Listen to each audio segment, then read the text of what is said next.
Breaking news చూస్తున్నాం. మహా news పై దాడి చేసిన వారిని పోలీసులు అరెస్టు చేశారు. తెలంగాణ భవన్ కి వచ్చిన పోలీసులను అడ్డుకున్నారు బీఆర్ఎస్ నేతలు. సర్చ్ వారెంట్ లేకుండా పోలీసులు ఎలా వస్తారని ప్రశ్నించారు. దీంతో కాసేపు పోలీసులు బీఆర్ఎస్ నేతలకు మధ్య వాగ్వాదం జరిగింది. ఇక చివరికి తెలంగాణ భవన్ లోకి వెళ్లిన పోలీసులు దాడికి పాల్పడిన బీఆర్ఎస్వి నేత గెల్లు శ్రీనివాస్ యాదవ్ సహా మరికొంతమందిని కూడా అరెస్టు చేశారు.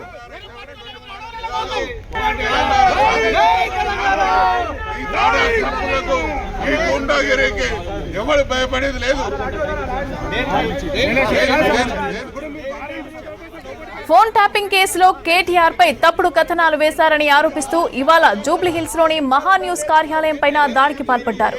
ఆఫీస్ అద్దాలను ధ్వంసం చేశారు. పార్కింగ్ లో ఉన్న వాహనాలను పగలగొట్టారు.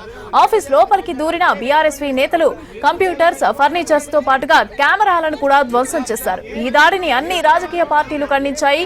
ప్రజాస్వామ్యంలో భౌతిక దాడులకు తావులేదని మంత్రులు ప్రకటించారు. దాడులకు పాల్పడిన వారిని శిక్షిస్తామని చెప్పారు.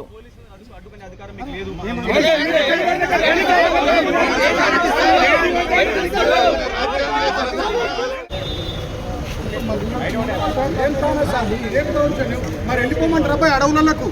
ప్రతిపక్ష పార్టీలందరూ అడవులకు వెళ్ళిపోమంటారా? రేవంత్ రెడ్డి మీరు పోలీసులు మీరే నడిపించుకోరి. వెళ్ళిపోతాం, మరి మేము అడవులకు వెళ్ళిపోతాం భయ్.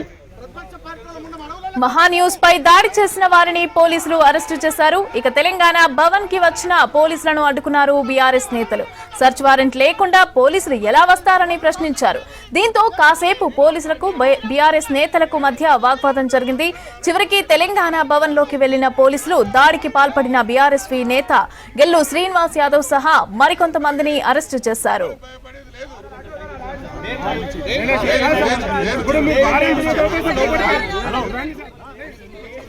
ఫోన్ ట్యాపింగ్ కేసులో కేటీఆర్ పై తప్పుడు కథనాలు వేశారని ఆరోపిస్తూ ఇవాళ జూబ్లీహిల్స్ లోని మహా న్యూస్ కార్యాలయం పైన దాడికి పాల్పడ్డారు. ఆఫీస్ అద్దాలను ధ్వంసం చేశారు. పార్కింగ్ లో ఉన్న వాహనాలను పగలగొట్టారు. ఆఫీస్ లోపలికి దూరి బీఆర్ఎస్వి నేతలు కంప్యూటర్స్, ఫర్నిచర్స్ తో పాటుగా కెమెరాలను కూడా ధ్వంసం చేశారు. ఈ దాడిని అన్ని రాజకీయ పార్టీలు ఖండించాయి. ప్రజాస్వామ్యంలో భౌతిక దాడులకు తావులేదని మంత్రులు ప్రకటించారు. దాడులకు పాల్పడిన వారిని శిక్షిస్తామని చెప్పారు.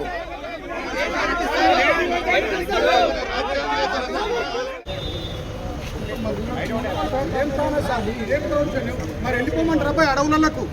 ప్రతిపక్ష పార్టీలందరూ అడవులకు వెళ్ళిపోమంటారా? రేవంత్ రెడ్డి మీరు పోలీసులు మీరే నడిపించుకోరి. వెళ్ళిపోతాం, మరి మేము అడవులకు వెళ్ళిపోతాం భయ్. ప్రతిపక్ష పార్టీలో ఉన్న అడవులకు పోతాం, మేము అడవులకు పోతాం.